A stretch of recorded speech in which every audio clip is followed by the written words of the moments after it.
Nice. Hello and welcome. I got some music playing. I gotta turn that off. This is from the game we just finished. Welcome back to ArchoniaFest. This is our third stream of the day. We just finished playing Dungeon Crawl Classics, which my good friend Chris here was in. And now we're gonna talk. We're gonna talk a little bit about crit. First of all, congratulations, Steve. 7 years to 7 years more. This is quite an accomplishment, and thank you for letting me be part of it. Thank you for being part of it. I just had to grab my little paper. To save time, I asked Alan to write the interview questions. So some of them I might skip, but I had a lot on the checklist this week. But thanks for being here. First of all, people who watch our channel might know you in a number of ways. You were a player in our Call of Cthulhu game a while ago. You have run Index Card RPG on the channel. You'll be doing it again in a couple hours, well, a few hours. And you ran Star Trek for us. That was great. And last year at Crit, we had an interview about this same topic, which was the first time we met. And we've become good friends since then. Absolutely, and it has been wonderful, and also to have you do me the gracious favor of joining our GM roster for the Community Run Infinite Tabletop, delivering some really important and fun games last year, and coming back to do so again this year. So we are glad to be bringing Steve to people just at Crit, just as Steve is bringing Crit to people here on Shadows of Archonia. Absolutely. And for those who may not know, they hear us throwing around the word crit. Can you describe what it is? We've said Community Run Infinite Tabletop. What is that? Yeah. Crit, the Community Run Infinite Tabletop, is a annual, 100% free-to-play, grassroots, fan-organized RPG play opportunity that occurs online every June. It is open and welcoming to everybody, and it has a stated mission by its all-volunteer staff and GM roster of bringing online gaming and the joy of the tabletop RPG hobby to people by reducing as many barriers to access to that enjoyment as possible. So we slayed out 9.5 days. In June, we run games more or less around the clock, so that if you have an alternative work schedule, or you're in a particular time zone, or you're in a different part of the world, or for whatever reason, the scheduling isn't going to be an issue. There's going to be a game playing at a certain time of day, that day of the week for you. We make that available. As I said, it doesn't cost you a cent to do. You just sign up, join our Discord server, and participate. Show up for free when the time comes for your games to be scheduled. You can play as many games as you can reserve seats for. We do all of this because we believe that tabletop RPGs do something that is beneficial as part of the social contract and social interaction that underpin them. And in doing so, we're trying to make the world a better place, one game session at a time. And I'm fortunate that we've got a couple of dozen peers who join us each year to be able to do this and make this happen to our community. Yeah, and how many games do you have lined up for this year? They are still coming in. We're actually still getting our stuff ready for the opening of registration, which is a week from Monday. So that's 10 days time from now on April the 20th. And we are shooting for about 80 games this year, give or take. We might have a few more if we're lucky. And the last people can make their final commitments. Yeah, That's pretty typical. I may be adding a fourth one myself. I need to check with everyone else in my life and make sure it's going to work out. But I know I've submitted 3. I might also do a 4th one. That's right. Yeah. And you help us broaden our palette of what we call indie RPGs, which is basically everything other than the Hasbro product or direct retro clones. So Right. that is an ever expanding list of interesting games that people are able to help us bring to the public, and it's part of the joy and enjoyment of TTRPGs is the endless selection of flavors that you get to experience. Yeah, I was amused last year when you asked me to run a Daggerheart session. I had an easy D6 session that no one was signing up for, which is nothing unpopular about Easy D6, because I also had another one that booked immediately, but the one nobody was interested in. And yeah, apparently I was the only person involved with Crit who'd ever run Daggerheart, having done Right. three sessions on the It channel. it filled in an hour. Yeah. That's the thing, and that's one of the things that we are appreciative to you and all of our other all-volunteer GMs is the amount of bending over backwards that you guys do. Sometimes there's just a certain combination of this is the time you had free, maybe it's an off-hour thing on a weekday, and just the magic doesn't happen for those seats to fill. And I've done this myself now 4 years running. Sometimes you just say, hey, you know what? Let me pivot. I got something else up my sleeve. You do it, and those seats get filled. And that's our goal. We served over 300 seats at the table in 8.5 days last year. So we have an even longer period where we're encompassing a full week of gaming and then the weekends on either side of it. So that gives us lots and lots of opportunity to bring those games to people at times that they can be part of it. We've had some amazingly prolific players who have been part of our event in past years who have 12, 16, 17 games during the week. Some of them multiple games a day. And as your GMs, a lot of us are running more than one game a day because we enjoy it. We love it, and we're dedicated to the mission that Crit has, and we want so badly to make sure that if you want to be able to play, if you are a veteran who is a veteran player who's got lots of experience in one game but wants to branch out, we've got it for you. If you're a person who plays regularly but you just want to get into extra games, we have that opportunity. And if you are someone who's brand new to the RPG hobby, who's been curious about it, these are ideal sessions for you to do. We try to create a lot of broad appeal and make most of our sessions appropriate for anybody, regardless of familiarity with specific rule systems or familiarity with the RPG hobby at all. It doesn't matter. Sign up, participate, get in on the fun. Absolutely. Now, you had shown me a brand new mascot that you guys have for Crit this year. Yeah, I do. And I want to thank the rest of the Crit Planning Committee, first and foremost. But this is, you heard it here first at ArchoniaFest on Shadows of Archonia. This is us unveiling, even before we do on our registration website in a week's time. This is the new mascot art for 2026, which is our returning frogkin adventurer, a time-tripping, time-hopping adventurer named Trip, who is a cyborg frog. And he is joined this year by his trusty mascot as we continue our Ice Age theming for this year, Sloan. Sloan is the mastodon that we have here. This is new art, and my thanks to my partner in crime and co-organizer Andrew Strickland of 2716 Gaming. Andrew makes sure that we have this art available every time, and he also handles our merch store. We have a merch store at gameatcrit.printful.me, and that store is actually open even ahead of registration. So if you want to help us out, one great thing to do in addition to showing your Crit pride is to pick up a t-shirt or stickers or a couple of the other merch items. I have the coffee mug that I'm a big fan of. all of those things, 100% of our profits get rolled back into our event to help you bring more free online games to more people at this event and future years. Outstanding.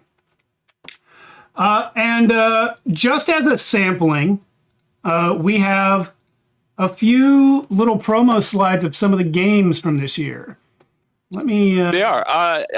We have done a complete survey in the past. I wanted to talk a little bit about the games that you're running, Steve, and talk just a little bit to run through briefly about mine. Also want to give a shout out to the rest of the planning committee, the co-founder Sam Chafin and Philip Dudley. These are the guys who brainstormed now in 2023 in a kind of a back of cocktail napkin fashion the bones that we turned in 30 days into our first event for Crit. And they are wonderful GMs, wonderful friends, and they are the heart and soul of this operation. Also, must give a shout out to the final member of the planning committee is Scott Skippy Merrill. He is the man who puts all of his technical expertise as a developer into making sure that our registration and game infrastructure happens. Crit would not happen without Skip, so big thanks to him.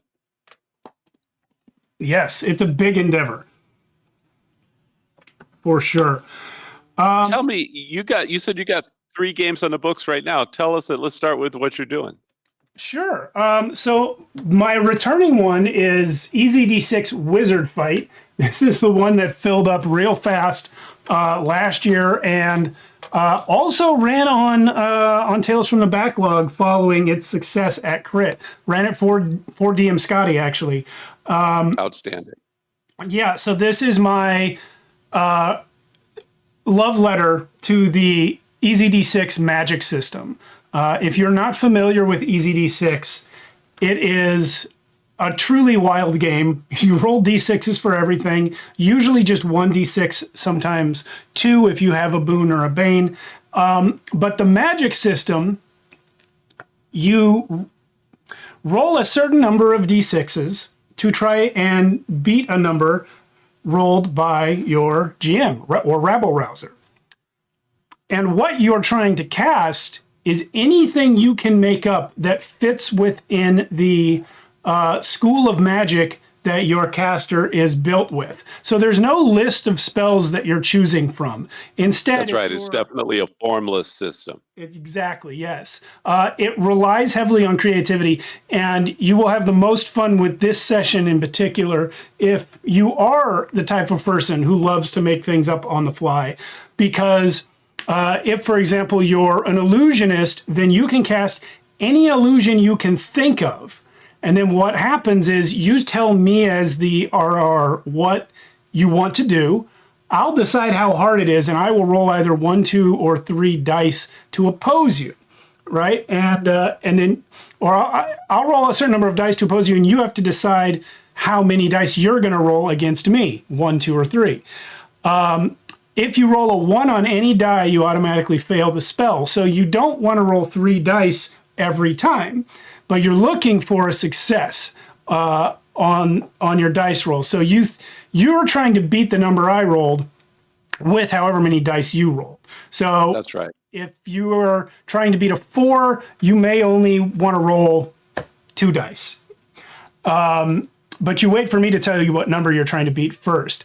So that's how that works. You describe something, and then I decide how many dice I'm going to roll against you, and you decide how many dice you're going to roll against me. And then if you succeed, it goes off like you said, usually. I might flavor it a bit. But my favorite example of this, and when I really fell in love with this system, was I was playing a Shadow Weaver wizard in the very first EZD6 game ever. In fact, it was before the game was released and before it was even called EZD6. It was called Hack/Boom. And nice. we were playing it on an old Tales from the Backlog episode way back. At the time, I believe Scotty's plan was to call the underlying system EZD6 and then overlay play sets on top of it. So the fantasy one was called Hack/Boom. And which he has kind of done anyway with Wasted World and Dreadful Doomscapes. Very much so. Yeah. But I was playing a Shadow Weaver, so my spells had something to do with shadow and light. We got to a point of his adventure where he described an illusion being perpetuated by ghosts playing out a scene. And it was, in the way he described it as the shadows moving. And I, because of his word choice, assumed he was telling me to cast this spell. He was not. He hadn't thought of it. But I just rewound the image. And he loved it so much. And I was like, oh, I thought that was the idea. That's when it really clicked for me. It's like it was a coincidence that he used the word shadows to describe that. But if you are somebody who is used to playing TTRPGs and you are used to highly litigious forms of carefully sketched out specifics to your spell books and spell lists, it's very refreshing to play that sort of a system. Yes, and oh yeah, Lisa's in the chat right now saying she remembers it. That's right, she was in that game, and that was a lot of fun, for sure. So that's what Wizard Fight is. All the player characters will be casters. The enemies are casters, and it got really fun last year. So I'm hoping that happens again. I believe, I'm sorry, I'm a little on the spot. I've been so frazzled. No, that's your other two. You've been handling things all week long. Yeah, I know I submitted a DCC and a Merkborg, but I don't remember what I came out. I got notes in the event. That's all right. That actually gets into the other point that I wanted to make, which is that we really try to do two things. And one of the things we try to do is to have this incredible breadth of genre and style and tone to all of the games that are there. So no matter what you're into as an RPGer, as a player, there's something that's going to tickle your fancy, and that's good too. The other thing is that we try to have it whenever possible. There's several opportunities to actually play, just as with DM Scotty in the past, with the actual guy who wrote the book. You get a chance. We feature independent creators, and it's a big part of us. So when you're looking through the registration catalog, event registration catalog, that is going to be something that you want to pay particular attention to, is those sessions that are going to feature the person who is the actual author of the setting or the system that is being brought to the table for you, again, for free, out of the goodness of these people's kind hearts. Yeah. It's an exciting time. We are happy to be bringing this back for a fourth year. Statistically, if you are going to play at Crit, you're probably going to be in one of my games. I got 12 that I have on the schedule so far over 9 days. And I've got 6 slides up here, Steve. If you want to run through, I'll give just a quick one-sentence synopsis and try to tell a little bit about these things. The first that you brought up is one that's coming back. It's very popular. I am the author of a very concise rules hack for my favorite system, which is Index Card Role-Playing Game, which is the same publisher as DM Scotty's ZZD6. This episode is a Jazz Age eldritch investigation of the crazy supernatural things. It's called Whiter Than Snow. You are brought together by a mysterious man, your group, who of seemingly unrelated citizens in the city of Seattle in 1927. You witness his death in front of your very eyes by bizarre means, and you realize that you are now under threat yourself, and your group needs to team together to try to face that supernatural danger. Outstanding. How about this one? This is also related on that same Jazz Age theme.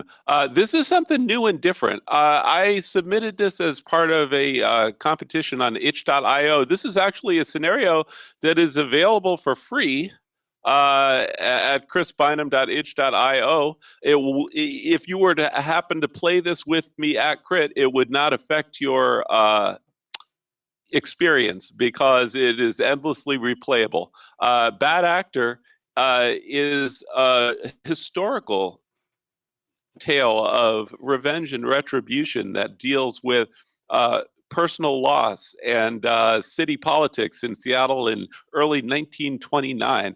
There is a really, really bad person on the city council who has caused you grievous harm, and you need to right that wrong.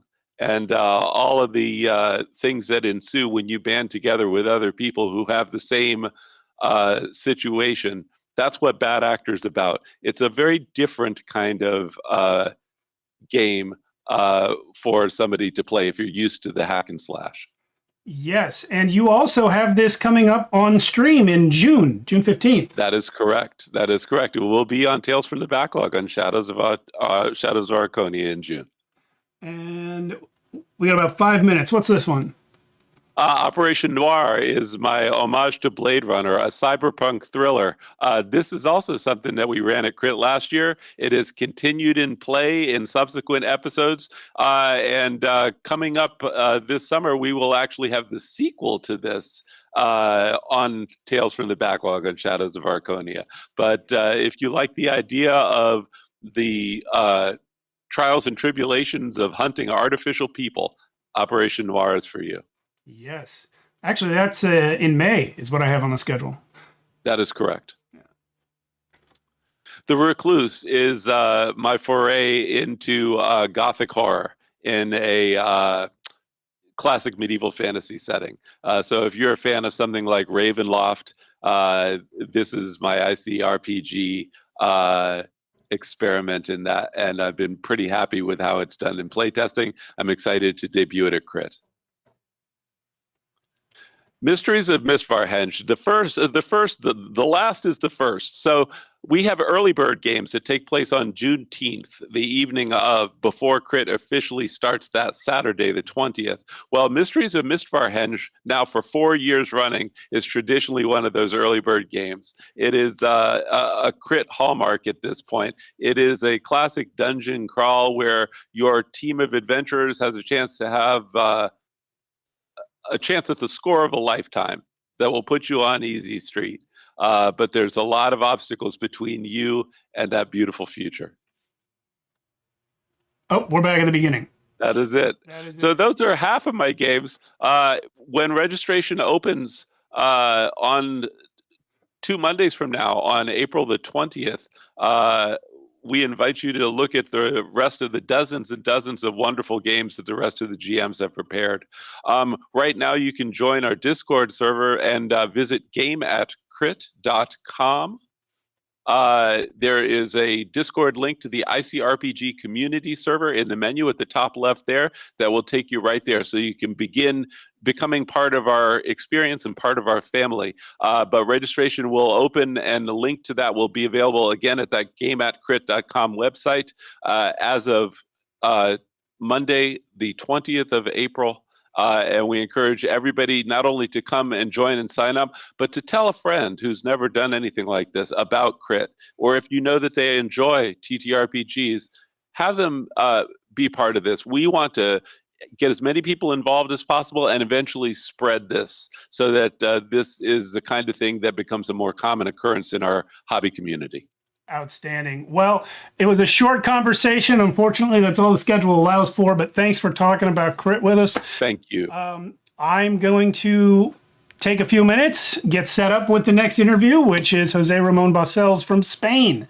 And hopefully we'll see everyone there.